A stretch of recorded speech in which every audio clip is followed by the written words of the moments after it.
இயேசு ஆண்டவர். ஆவலாய் நாம் செல்லுவோம். அழைக்கிறார் இயேசு ஆண்டவர். ஆவலாய் நாம் செல்லுவோம். அவர் பலியினில் கலந்திட, அவர் ஒளியினில் நடந்திட, அவர் பலியினில் கலந்திட, அவர் ஒளியினில் நடந்திட, சாட்சிகளாய் என்று வாழ்ந்திட இந்நாளிலே அழைக்கிறார் இயேசு ஆண்டவர். ஆவலாய் நாம் செல்லுவோம். தேடியே தேவன் வருகிறார், தன்னையே நாளும் தருகிறார். தோள்களில் நம்மை தாங்குவார், துயரினில் அவர் தேற்றுவார். சுமைகளை சுகங்களாக மாற்றுவார், வளமுடன் வாழும் வழியை காட்டுவார். சுமைகளை சுகங்களாக மாற்றுவார், வளமுடன் வாழும் வழியை காட்டுவார். வாருங்களோருடலாய் இணைந்திடுவோம், வானக தந்தையை நாம் வணங்கிடுவோம். அழைக்கிறார் இயேசு ஆண்டவர். ஆவலாய் நாம் செல்லுவோம். இயேசுவில் பிரியமான சகோதர சகோதரிகளே, திருப்பலியின் கருத்துக்கள். மிஷேல் குளோதின் 50ஆம் ஆண்டு பிறந்த நாளில் இறைவன் இவருக்கு செய்த எல்லா நன்மைகளுக்கு நன்றியாகவும், உடல் உள்ள ஆன்ம நலன்களுக்காகவும் கருத்துக்கள் நிறைவேறவும் இறையாசிர் வேண்டியும் நாம் இவருக்காக ஜெபிப்போம். மேலும் நம்முடைய தனிப்பட்ட தேவைகளுக்காகவும், நம்முடைய குடும்ப கருத்துக்களுக்காகவும், குறிப்பாக நம்முடைய பங்கினுடைய வளர்ச்சிக்காகவும், ஊரினுடைய வளர்ச்சிக்காகவும், இங்கே இருக்கின்ற ஒவ்வொருடைய குடும்பத்தினுடைய வளர்ச்சிக்காகவும், ஒவ்வொருடைய வளர்ச்சிக்காகவும் நாம் சிறப்பான விதத்திலே இறைவனிடத்திலே மன்றாடுவோம். இந்த வருடம் முழுவதுமாக இறைவன் நம்மை ஆசீர்வதித்ததற்காக என்று நாம் திருவிழா எடுத்து அவருக்கு நன்றி கூறியிருக்கின்றோம். வருகின்ற இந்த ஒரு வருடம் முழுவதும் இறைவன் நம் சார்பாக இருந்து நமக்காக செயலாற்றுவார். நம்முடைய குடும்பங்களில் இருக்கின்ற ஒவ்வொருவரையும் நம்முடைய குடும்பத்தை நிறைவாக ஆசீர்வதிப்பார். நம் ஒவ்வொருவரையும் ஆசீர்வதித்து எல்லா விதமான வரங்களாலும் நிரப்ப வேண்டும் என்பதற்காக என்று நாம் பக்தியோடு திருப்பலியிலே இறைவனிடத்திலே மன்றாடுவோம். இத்திருப்பலியின் வழியாக இறைவனுடைய ஆசீர்வாதங்களை நிறைவாக பெறுவோம்.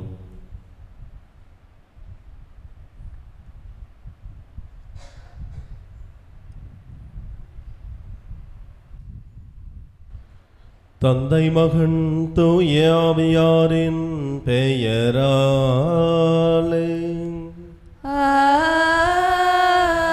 ஆமென். நம் ஆண்டவராகிய இயேசு கிறிஸ்துவின் அருளும் கடவுளின் அன்பும் தூய ஆவியாரின் நட்புறவும் உங்கள் அனைவரோடும் இருப்பதாக. உம் ஆன்மாவோடும் இருப்பாராக. திருப்பலியை தகுந்த முறையில் ஒப்புக் கொடுக்க தடையாக இருக்கின்ற நமது பாவங்களை ஏற்று மனமருந்து மன்னிப்பு வேண்டுவோம்.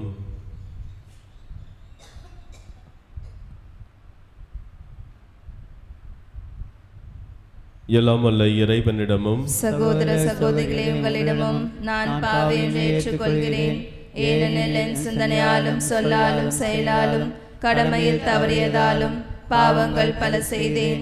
என் பாவமே, என் பாவமே, என் பெரும் பாவமே. ஆகையால் எப்பொழுதும் கன்னியான புனித மரியாளையும் வானதூதர் புனிதர் அனைவரையும் சகோதர சகோதரிகளே உங்களையும் நம் தேவனாகிய ஆண்டவரிடம் எனக்காக வேண்டிக் கொள்ள மன்றாடுகிறேன். எல்லாம் வல்ல இறைவன் நம் மீது இரக்கம் வைத்து நம் பாவங்களை மன்னித்து நம்மை நிலை வாழ்வுக்கு அழைத்து செல்வாராக. ஆமென். ஆண்டவரே இரக்கமாயிரும். ஆண்டவரே இரக்கமாயிரும். கிறிஸ்துவே இரக்கமாயிரும். கிறிஸ்துவே இரக்கமாயிரும். ஆண்டவரே இரக்கமாயிரும். ஆண்டவரே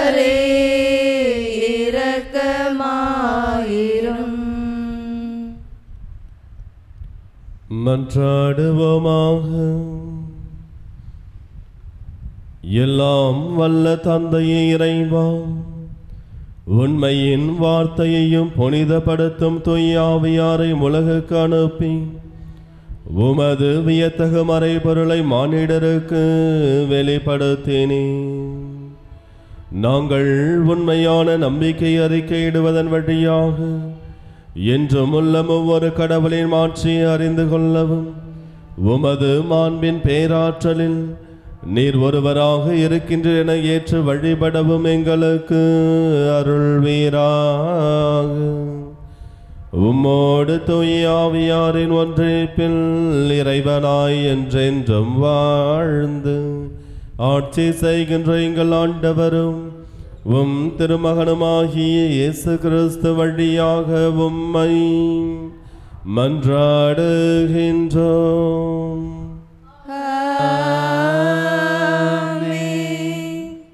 முதல் வாசகம். பார்வோனை வென்று நான் மாற்றியுறும்போது நானே ஆண்டவர் என்று எகிப்தியர் உணர்ந்து கொள்வர். விடுதலை பயண நூலிலிருந்து வாசகம். அந்நாட்களில் மக்கள் ஓடிப்போய்விட்டார்கள் என எகிப்திய மன்னனுக்கு அறிவிக்கப்பட்டபோது பார்வோனின் மனமும் அவன் அலுவலர் மனமும் இம்மக்களை பொறுத்த மட்டில் மாற்றம் கண்டது. நாம் இப்படி செய்துவிட்டோமே, நமக்கு ஊழியம் செய்த இஸ்ரேலரை ஏன் தான் அனுப்பிவிட்டோம் என்று அவர்கள் பேசிக்கொண்டனர். எனவே அவன் தன் தேரை பூட்டி தன் ஆட்களையும் கூட்டிக் கொண்டு கிளம்பினான். தேர்ந்தெடுக்கப்பட்ட 600 தேர்களையும் மற்றும் எகிப்திலிருந்த எல்லா தேர்களையும் அவற்றின் படைத்தலைவர்கள் அனைவரையும் கூட்டிக் கொண்டு புறப்பட்டான். ஆண்டவர் எகிப்திய மன்னனாகிய பார்வோனின் மனம் இறுகிவிடச் செய்தார். அவனும் இஸ்ரேல் மக்களை துரத்தி சென்றான். இஸ்ரேல் மக்களோ வெற்றி கை உயர்த்தியவாறு சென்று கொண்டிருந்தனர். பார்வோனின் குதிரைகள், தேர்கள், குதிரை வீரர்கள், படை ஆகியவை அனைத்தோடும் எகிப்தியர் அவர்களை துரத்தி சென்று பாகால் செபோனுக்கு எதிரே கடவுளின் அருகில் பாளையம் இறங்கியிருந்த அவர்களை நெருங்கினான். பார்வோன் நெருங்கி வந்து கொண்டிருக்க இஸ்ரேல் மக்களும் தம் கண்களை உயர்த்தி எகிப்தியர் தங்களை பின்தொடர்ந்து வந்து கொண்டிருப்பதை கண்டனர். பெரிதும் அச்சமுற்றவராய் இஸ்ரேல் மக்கள் ஆண்டவரை நோக்கி கூக்குரல் எழுப்பினர். அவர்கள் மோசேயை நோக்கி, எகிப்தில் சவக்குழிகள் இல்லை என்றோ நீர் எங்களை பாலை நிலத்தில் சாவதற்கு இழுத்து வந்தீர். எகிப்திலிருந்து எங்களை வெளியேற்றி இப்படி எங்களுக்கு செய்துவிட்டீரே, எங்களை விட்டுவிடும், நாங்கள் எகிப்தியர்களுக்கு ஊழியம் செய்வோம் என்பதுதானே எகிப்தில் நாங்கள் உம்மிடம் கூறிய வார்த்தை. ஏனெனில் பாலை நிலத்தில் செத்தொழிவதை விட எகிப்தியருக்கு ஊழியம் செய்வதே எங்களுக்கு நலம் என்றனர். மோசே மக்களை நோக்கி, அஞ்சாதீர்கள், நிலைகுலையாதீர்கள். இன்று ஆண்டவர் தாமே உங்களுக்கு ஆற்றும் விடுதலை செயலை பாருங்கள். இன்று நீங்கள் காணும் எகிப்தியரை இனிமேல் என்றுமே காணப்போவதில்லை. ஆண்டவரே உங்களுக்காக போரிடுவார், நீங்கள் அமைதியாயிருங்கள் என்றார். ஆண்டவர் மோசேயை நோக்கி, ஏன் என்னை நோக்கி அழ வேண்டும்? முன்னோக்கி செல்லும்படி இஸ்ரேல் மக்களிடம் சொல். கோலை உயர்த்தி பிடித்தவாறு உன் கையை கடல் மேல் நீட்டி அதனை பிரித்துவிடு. இஸ்ரேல் மக்கள் கடல் நடுவே உலர்ந்த தரையில் நடந்து செல்வார்கள். நான் எகிப்தியரின் மனதை கடினப்படுத்துவேன். அவர்கள் இஸ்ரேலரை பின்தொடர்ந்து செல்வார்கள். அப்போது பார்வோனையும் அவனுடைய படைகள், தேர்கள், குதிரை வீரர்கள் அனைவரையும் வென்று நான் மாற்றியுறுவேன். பார்வோனையும் அவர் தேர்களையும் குதிரை வீரர்கள் அனைவரையும் வென்று நான் மாற்றியுறும்போது நானே ஆண்டவர் என்று எகிப்தியர் உணர்ந்து கொள்வர் என்றார். இது ஆண்டவர் வழங்கும் அருள்வாக்கு. இறைவா உமக்கு நன்றி. பதிலுரை பாடல் பல்லவி. ஆண்டவருக்கு புகழ் பாடுவேன், ஏனெனில் மாட்சியுடன் வெற்றி பெறுவார். ஆண்டவருக்கு புகழ் பாடுவேன், ஏனெனில் மாட்சியுடன் வெற்றி பெறுவார். ஆண்டவருக்கு நான் புகழ் பாடுவேன், ஏனெனில் அவர் மாட்சியுடன் வெற்றி பெறுவார். குதிரையையும் குதிரை வீரனையும் கடலுக்குள் அமிழ்த்திவிட்டார். பல்லவி. ஆண்டவருக்கு புகழ் பாடுவேன், ஏனெனில் மாட்சியுடன் வெற்றி பெற்றார். ஆண்டவரே என் ஆற்றல், என் பாடல், அவரே என் விடுதலை, என் கடவுள், அவரை நான் புகழ்ந்தேத்துவேன். அவரே என் மூதாதையரின் கடவுள், அவரை நான் ஏத்தி போற்றுவேன். பல்லவி. ஆண்டவருக்கு புகழ் பாடுவேன், ஏனெனில் மாட்சியுடன் வெற்றி பெற்றார். போரில் வல்லவர் ஆண்டவர், ஆண்டவர் என்பது அவர் பெயராம். பார்வோனின் தேர்களையும் படையையும் அவர் கடலில் தள்ளிவிட்டார். அவனுடைய சிறந்த படைத்தலைவர்கள் செங்கடலில் அமிழ்த்தப்பட்டனர். பல்லவி.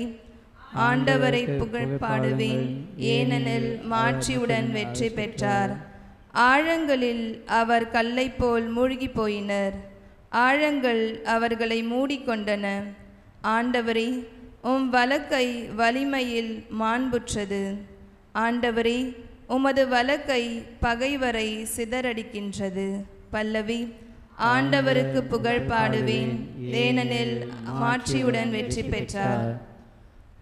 அல்லேலூயா, அல்லேலூயா, அல்லேலூயா, அல்லேலூயா, அல்லேலூயா, அல்லேலூயா, அல்லேலூயா, அல்லேலூயா. இன்று உங்கள் இதயத்தை கடினப்படுத்தி கொள்ளாதீர்கள், மாறாக நீங்கள் அவரது குரலுக்கு செவி கொடுத்தால் எத்துணை நலம்.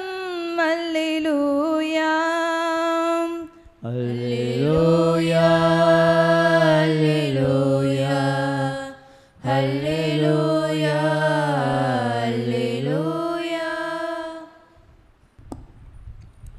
ஆண்டவர் உங்களோடு இருப்பாராக. ஆன்மாவோடும் இருப்பாராக. புனித மத்தேயு எழுதிய பரிசுத்த நற்செய்தியிலிருந்து வாசகம். ஆண்டவரே, மாட்சி உமக்கே. மத்தேயு நற்செய்தி அதிகாரம் 12 இறைவார்த்தைகள் 38 முதல் 42 வரை. அக்காலத்தில் மறைநூல் அறிஞர் சிலரும் பரிசேயர் சிலரும் இயேசுவுக்கு மறுமொழியாக, போதகரை, நீர் அடையாளம் ஒன்று காட்ட வேண்டும் என விரும்புகிறோம் என்றனர். அதற்கு அவர் கூறியது, இந்த தீய விபச்சார தலைமுறையினர் அடையாளம் கேட்கின்றனர். இவர்களுக்கு இறைவாக்கினரான யோனாவின் அடையாளத்தை தவிர வேறு அடையாளம் எதுவும் கொடுக்கப்பட மாட்டாது. யோனா 3 பகலும் 3 இரவும் ஒரு பெரிய மீனின் வயிற்றில் இருந்தார். அவ்வாறே மானிட மகனும் 3 பகலும் 3 இரவும் நிலத்தின் உள்ளே இருப்பார். தீர்ப்பு நாளில் நினிவே மக்களை தலைமுறையினரோடு எழுந்து இவர்களை கண்டனம் செய்வார்கள். ஏனெனில் யோனா அறிவித்த செய்தியை கேட்டு அவர்கள் மனமாறியவர்கள். ஆனால் இங்கு இருப்பவர் யோனாவை விட பெரியவர் அல்லவா? தீர்ப்பு நாளில் தென்னாட்டு அரசு இத்தலைமுறையினரோடு எழுந்து இவர்களை கண்டனம் செய்வார். ஏனெனில் அவர் சாலமோனின் ஞானத்தை கேட்க உலகின் கடைக்கோடியிலிருந்து வந்தவர். ஆனால் இங்கிருப்பவர் சாலமோனிலும் பெரியவர் அல்லவா என்றார். ஏது கிறிஸ்துவின் நற்செய்தி.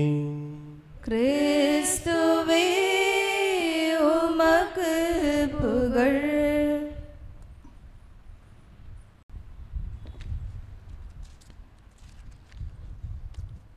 கடவுள் நம் சார்பாக இருக்கின்ற பொழுது யார் நமக்கு எதிராக என்ன செய்ய முடியும் என்ற வார்த்தைகளை புனித பவுலடியார் உரோமேற்கு எழுதிய திருமுகத்திலே சொல்லுகின்றார். 8வது அதிகாரம் 31வது வசனத்திலே, கடவுள் நம் சார்பாக இருக்கின்ற பொழுது யார் நமக்கு எதிராக இருக்க முடியும்?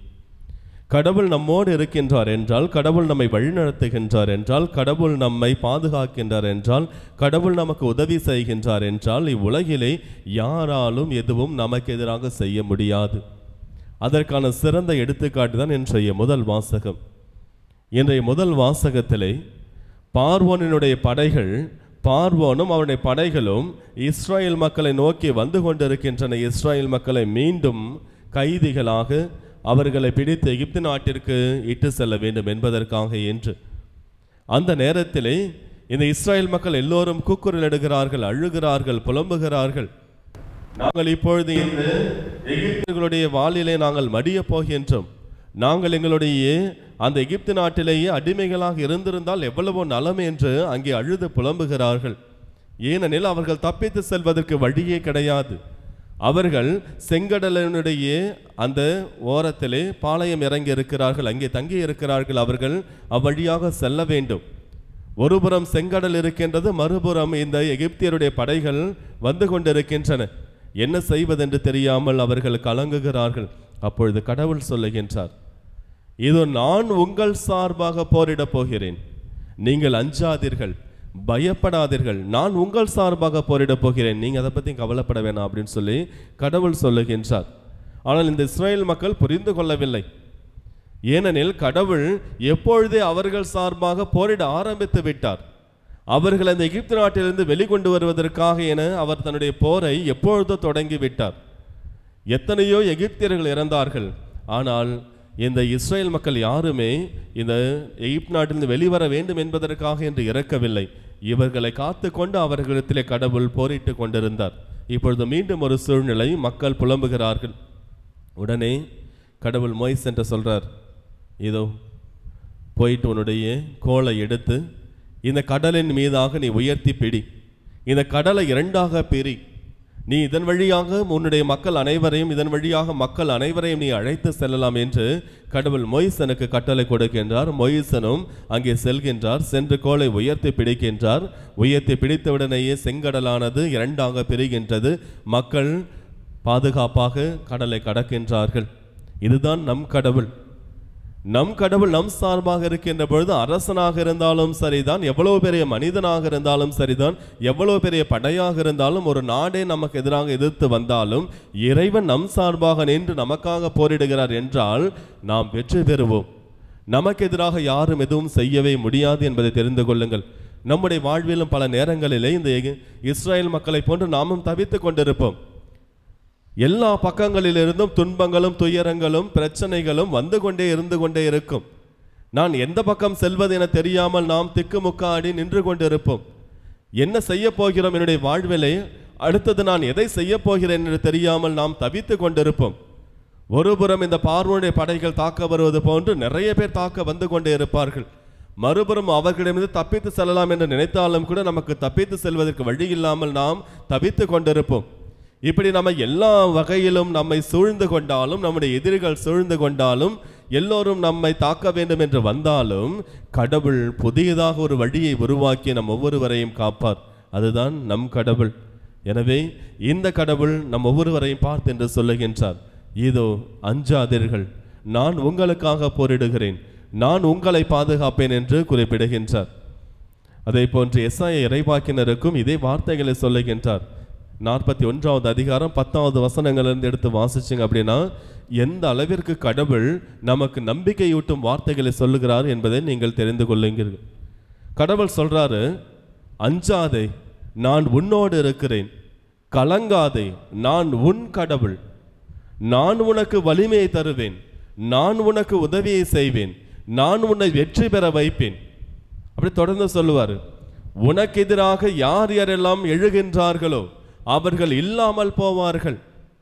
உனக்கு எதிராக யார் யாரெல்லாம் சூழ்ச்சிகளை செய்கிறார்களோ அவர்கள் மானக்கேடுற்று அழிந்து போவார்கள். நீ அவர்களை தேடுவாய், ஆனால் அவர்கள் யாருமே அங்கே இருக்க மாட்டார்கள். நான் உன்னை வழிநடத்துவேன், நான் உன்னை கரம் பிடித்து வழிநடத்துவேன் என்று கடவுள் அங்கே எசாயா இறைவாக்கினருக்கு சொல்லுகின்றார். அதே வார்த்தைகள் தான் இன்றும் சொல்லுகின்றார் நமக்கும். நம்முடைய வாழ்வில் எந்த சூழ்நிலையாக இருந்தாலும், எத்தனை மனிதர்கள் நமக்கு எதிராக வந்தாலும், எவ்வளோ பெரிய மனிதராக இருந்தாலும், இறைவன் நம் சார்பாக இருக்கின்ற பொழுது, இறைவன் நம்மோடு இருக்கின்ற பொழுது நமக்கு எதிராக யாரும் எதுவும் செய்ய முடியாது. இன்றும் நம்மை பார்த்து சொல்லுகிறார், நான் உன்னோடு இருக்கிறேன், கலங்காதே, நான் உன் கடவுள், நான் உன்னை பாதுகாப்பேன், நான் உன்னை ஆசீர்வதிப்பேன், நான் உனக்கு அனைத்தையும் செய்வேன் என்று இறைவன் நம் ஒவ்வொருவரையும் பார்த்து சொல்லுகின்றார். அப்படி சொல்லுகின்ற பொழுது நாமும் துணிவோடு இருக்க வேண்டும். எபிரேயருக்கு எழுதிய திருமுகத்திலே ஆசிரியர் சொல்வது போன்று 13வது அதிகாரம் 5வது வசனம் 6வது வசனத்திலே ஆசிரியர் சொல்லுகின்றார், கடவுளை கூறி இருக்கின்றார், நான் உன்னை விட்டு விலகுவதும் இல்லை, நான் உன்னை ஒருபோதும் கைவிடுவதும் இல்லை என்று. அப்படி இருக்கின்ற பொழுது நாம் அனைவரும் துணிச்சலுடன் சொல்ல வேண்டும், நாம் அனைவரும் துணிச்சலுடன் சொல்ல வேண்டும் என்று அந்த ஆசிரியர் இவ்வாறு கூறுகின்றார். கடவுள் நம் சார்பாக இருக்கின்ற பொழுது மனிதன் எனக்கு எதிராக என்ன செய்ய முடியும் என்று நாம் துணிவோடு சொல்ல முடியும் என்று சொல்லுகின்றார். ஆக இறைவன் சொல்லுகின்றார், நான் உன்னோடு இருக்கிறேன், நான் உன்னை பாதுகாப்பேன், நீ கலங்காதே அஞ்சாதே என்று சொல்லுகிறார். நாமும் துணிவோடு இறைவன் என் சார்பாக இருக்கின்ற பொழுது, இறைவன் என்னோடு இருக்கின்ற பொழுது நான் எந்த மனிதருக்கு எதிராகவும் பயப்பட வேண்டாம், பயப்பட அவசியமில்லை. இறைவன் என்னை ஆசீர்வதிப்பார் என்ற நம்பிக்கையோடு நாம் இத்திருப்பலியில் பங்கெடுப்போம். இறைவனுடைய ஆசீர்வாதங்களை பெறுவோம். ஆமீன்.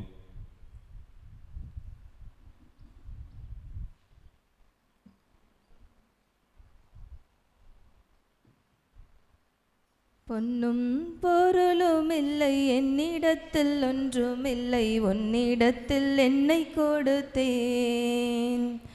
பொன்னும் பொருளும் இல்லை என்னிடத்தில், ஒன்றுமில்லை உன்னிடத்தில் என்னை கொடுத்தேன். சொந்தம் பந்தமும் எல்லாம் நீயே என சொல்லி வந்தேன், எந்தையும் என் தாயும் நீ என்றோ, நீயே என்னை ஆளும் மன்னவன் என்றோ. பொன்னும் பொருளும் இல்லை என்னிடத்தில், ஒன்றுமில்லை உன்னிடத்தில் என்னை கொடுத்தேன். நிலையில்லா உலகினில் நிலைத்து நான் வாழ என் நிம்மதி இழந்து நின்றேன். வளமில்லா வாழ்வினில் வசந்தங்கள் தேடி நான் அளவில்லா பாவம் செய்தேன். தனது இன்னுயிரை பலியென தந்தவரே, உனக்கு நான் எதை அளிப்பேன், இன்று உனக்கு நான் என்னை அளித்தேன். பொன்னும் பொருளும் இல்லை என்னிடத்தில், ஒன்றுமில்லை உன்னிடத்தில் என்னை கொடுத்தேன்.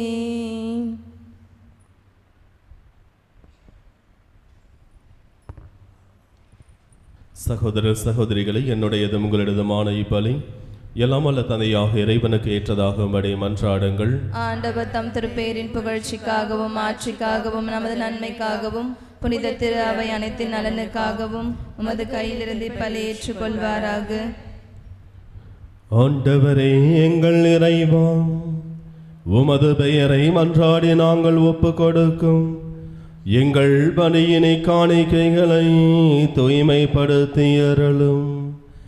இதன் வழியாக எங்களை உமக்கு உகந்த நிலையான காணிக்கையாக மாற்றுவீராக. எங்கள் ஆண்டவராகிய இயேசு கிறிஸ்து வழியாக உம்மை மன்றாடுகின்றோம்.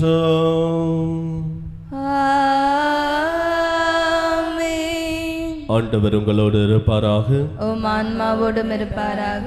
இதயங்களை மேலே எழுப்புங்கள், ஆண்டவரிடம் எழுப்பியுள்ளோம். நம் இறைவனாகிய ஆண்டவருக்கு நன்றி கூறுவோம், அது தகுதியும் நீதியுமானது. ஆண்டவரே, தூயவரான தந்தையே, என்றும் உள்ள எல்லாம் உள்ள இறைவா, என்னாலும் இவ்விடத்திலும் நாங்கள் உமக்கு நன்றி செலுத்துவது மெய்யாகவே தகுதியும் நீதியுமாகும், எங்கள் கடமையும் மீட்புக்குரிய செயலுமாகும்.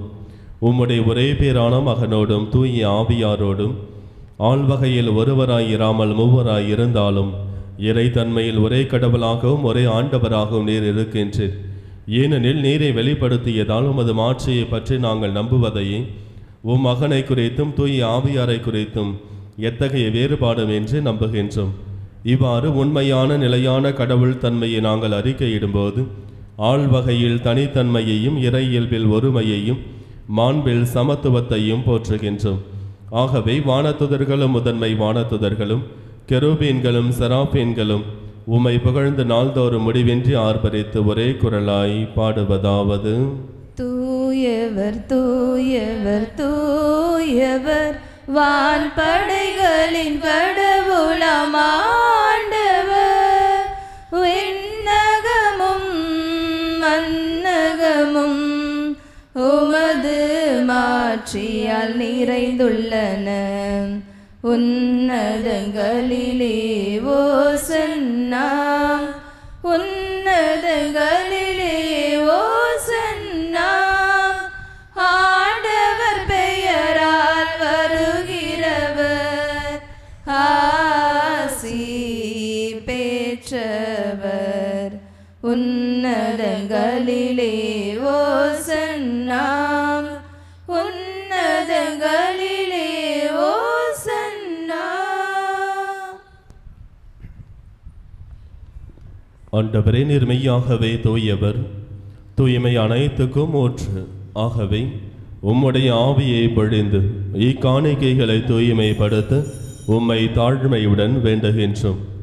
இவ்வாறு எங்கள் ஆண்டவராகிய இயேசு கிறிஸ்துவின் திரு உடலும் திரு இரத்தமுமாக எங்களுக்கு இவை மாறுவனவாக. அவர் பாடுபட உளம் கனிந்து தம்மை கையளித்த போது அப்பத்தை எடுத்து உமக்கு நன்றி செலுத்தி அதை பெற்று தம் சீடர்களுக்கு அளித்து அவர் கூறியதாவது: அனைவரும் இதிலிருந்து பெற்று உண்ணுங்கள், ஏனெனில் இது உங்களுக்காக கையளிக்கப்படும் என் உடல்.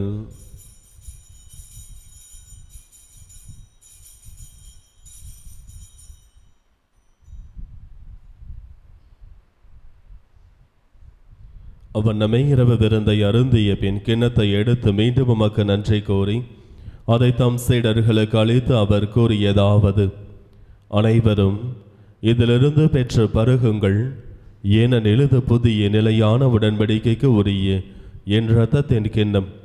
இது பாவ மன்னிப்புக்கென்று உங்களுக்காகவும் பலருக்காகவும் சிந்தப்படும். இதை என் நினைவாக செய்யுங்கள்.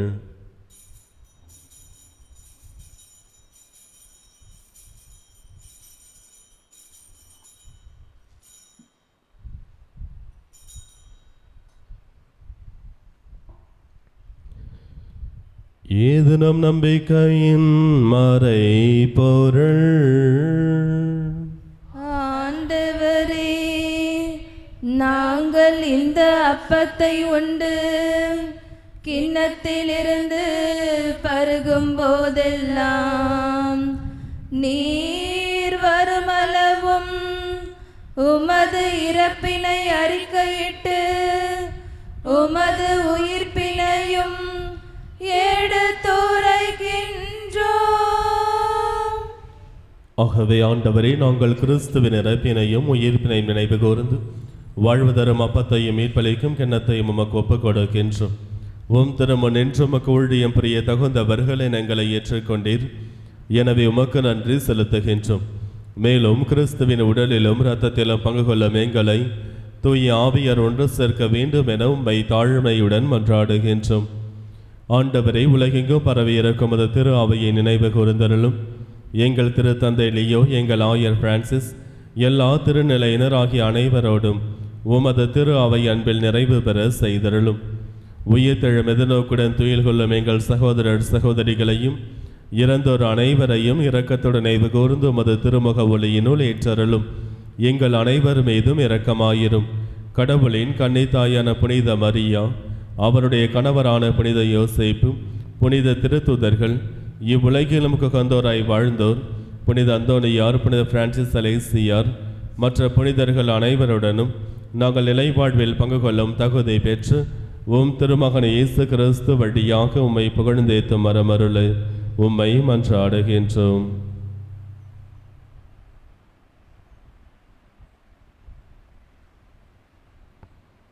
இவர் வழியாக இவரோடு இவரில் எல்லாம் வல்ல இறைவனாகிய தந்தையே,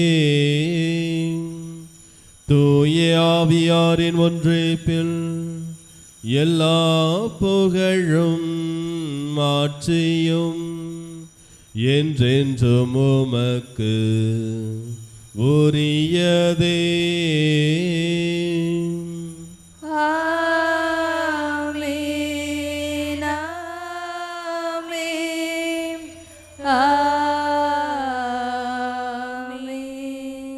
மீட்பரின் கட்டளையால் கற்பிக்கப்பட்டு இறை படிப்பினையால் பயிற்சி பெற்ற நாம் அனைவரும் துணிந்து ஜெபிப்போம். விண்ணுலகில் இருக்கிற எங்கள் தந்தையே, உமது பெயர் தூயதென போற்ற பெருக. உமது ஆட்சி வருக. உமது திருவுளம் விண்ணுலகில் நிறைவேறுவது போல மண்ணுலகிலும் நிறைவேறுக. எங்கள் அன்றாட உணவை இன்று எங்களுக்கு தாரும். எங்களுக்கு எதிராக குற்றம் செய்வோரை நாங்கள் மன்னிப்பது போல எங்கள் குற்றங்களை மன்னியும். எங்களை சோதனைக்கு உட்படுத்தாதேயும், தீமையிலிருந்து எங்களை விடுவித்தருளும். ஆண்டவரே, தீமை அனைத்திலிருந்தும் எங்களை விடுவித்து எங்கள் வாழ்நாளில் அமைதியை கனிவுடன் அருள உம்மை மன்றாடுகின்றோம். உமது இரக்கத்தின் உதவியால் நாங்கள் பாவத்திலிருந்து எப்போதும் விடுதலை பெற்று யாதொரு கலக்கமும் இன்றி நலமாயிருப்போமாக. நாங்கள் எதிர்நோக்கி இருக்கும் பேரின்பத்துக்காகவும் எம் மீட்பராகிய இயேசு கிறிஸ்துவின் வருகைக்காகவும் மகிழ்ச்சியுடன் காத்திருக்கின்றோம். ஏனெனில் ஆட்சியும் வல்லமையும் ஆட்சியும் என்றென்றும் உமது. ஆண்டவரே இயேசு கிறிஸ்துவை, அமைதியை உங்களுக்கு விட்டு செல்கின்றேன், என் அமைதியை உங்களுக்கு அளிக்கின்றேன் என்றும் திருத்துதர்களுக்கு மொழிந்தீரே. எங்களுடைய பாவங்களை பாராமல் உமது திரு அவையின் நம்பிக்கையை கண்ணோக்கி உமது திருவுளத்துக்கு ஏற்பதற்கு அமைதியையும் ஒற்றுமையையும் அளித்தருள்வீராக. என்றென்றும் வாழ்ந்து ஆட்சி செய்கின்றவர் நீரே. ஆமென். ஆண்டவருடைய அன்பும் அமைதியும் உங்கள் அனைவரோடும் என்றும் இருப்பதாக. உம் ஆன்மாவோடும் இருப்பதாக. ஒருவருக்கொருவர் ஆண்டவர் இயேசு அருளுகின்ற அன்பையும் அமைதியையும் பகிர்ந்து மகிழ்வோம். உலகின் பாவங்களை போக்கும் இறைவனின் செம்மறியே, எங்கள் மேல் இரக்கமாயிரும். உலகின் பாவங்களை போக்கும் இறைவனின் செம்மறியே, எங்கள் மேல் இரக்கமாயிரும். உலகின் பாவங்களை போக்கும் இறைவனின் செம்மறியே, எங்களுக்கு அமைதி அளித்தருளும்.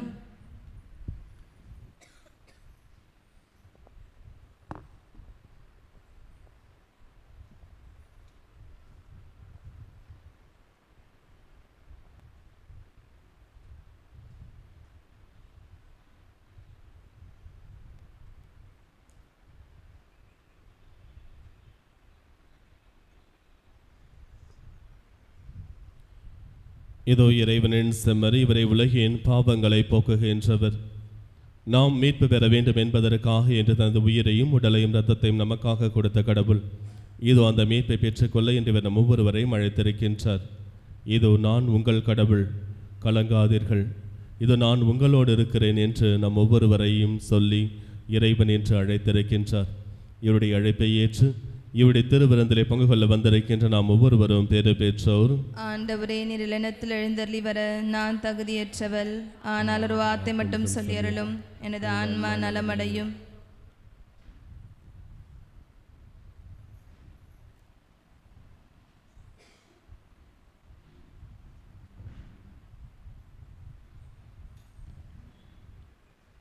என்னுயிரே என்னுயிரே கலக்கம் கொள்ளாதே, காலம் எல்லாம் காக்கும் தேவன் உன்னோடுதான் உன்னோடுதான். என்னுயிரே என்னுயிரே கலக்கம் கொள்ளாதே, காலம் எல்லாம் காக்கும் தேவன் உன்னோடுதான் உன்னோடுதான். கண்காணும் செல்வங்கள் கரைந்தோடி போனாலும் கரையாத அவர் அன்பு குறையாது. கண்காணும் செல்வங்கள் கரைந்தோடி போனாலும் கரையாத அவர் அன்பு குறையாது. கண்ணாக என்னாலும் காத்திடுவார், கண்ணாக என்னாலும் காத்திடுவார். என்னுயிரே என்னுயிரே கலக்கம் கொள்ளாதே, காலம் எல்லாம் காக்கும் தேவன் உன்னோடுதான் உன்னோடுதான். துன்பங்கள் வந்தாலும் துயரங்கள் சூழ்ந்தாலும் துணையாளன் இருக்கின்றார், திகையாதே.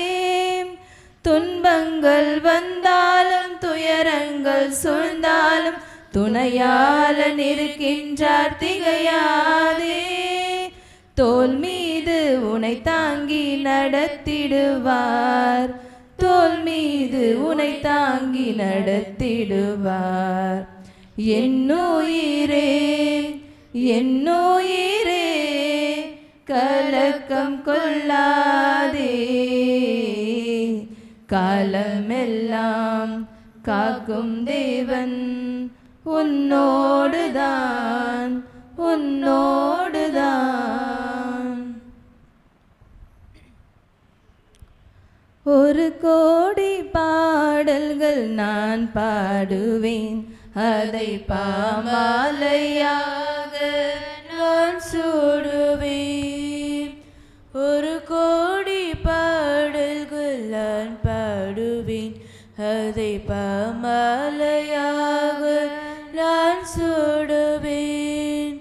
உலகெல்லாம் நற்செய்தி நான் ஆகுவேன், உந்தன் புகழ் பாடி நான் வாழுவேன். உலகெல்லாம் நற்செய்தி நான் ஆகுவேன், உந்தன் புகழ் பாடி நான் வாழுவேன். ஒரு கோடி பாடல்கள் நான் பாடுவேன், அதை பாமாலையாக நான் சூடுவேன். இளம் காலை பொழுதுந்தன் துதி பாடுதே, அங்கு விரிகின்ற மலருந்தன் புகழ் பாடுதே.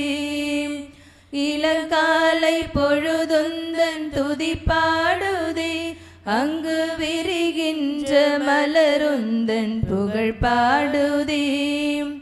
அலையோயா கடலுந்தன் கருணை மனம் வந்து கரை சேரும் நுரையாவும் கவிதை சரம்.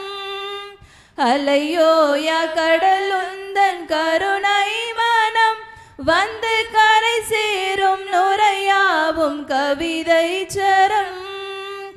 ஆதியும் நீயே அந்தமும் நீயே பாடுகிறேன் உனையேசுவே, அன்னையும் நீயே தந்தையும் நீயே போற்றுகிறேன் உனையேசுவே. ஒரு கோடி பாடல்கள் நான் பாடுவேன், அதை பாமாலையாக நான் சூடுவேன். மனவீனை தனை இன்று நீ மீட்டினாய், அதில் மலர்பாக்கள் பல கோடி உருவாக்கினாய். மனவீனை தனை இன்று நீ மீட்டினாய், அதில் மலர்பாக்கள் பல கோடி உருவாக்கினாய். என் வாழ்வும் ஒரு பாடல் இசைவேந்தனே, அதில் எழு ராகம் எல்லாம் உன் புகழ் பாடுதே.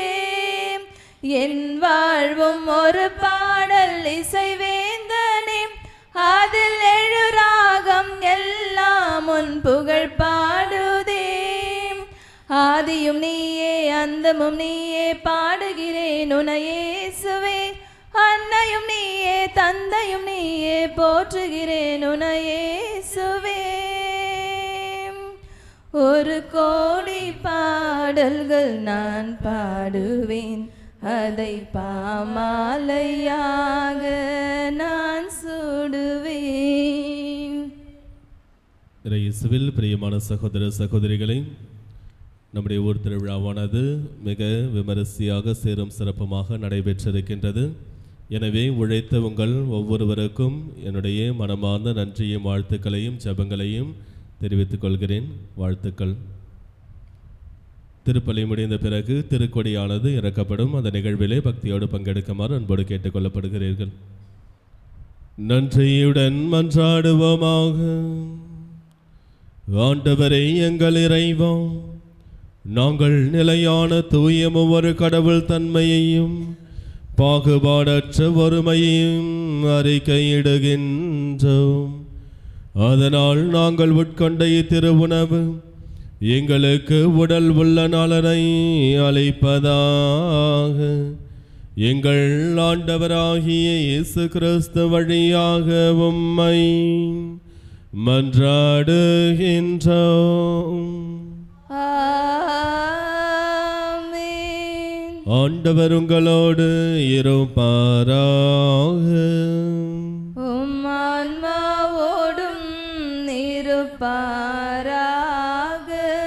எல்லாம் வல்ல இறைவன் தந்தை மகன் தூய ஆவியார் உங்கள் அனைவரையும் ஆசிர்வதிப்பாராக. ஆமென். ஆண்டவருடைய ஆசி நிரம்ப பெற்றவர்களாகவும் அன்னையினுடைய பாதுகாவலிலும் சென்று வாழுங்கள். திருப்பலி நிறைவேறிற்று. இறைவனுக்கு நன்றி.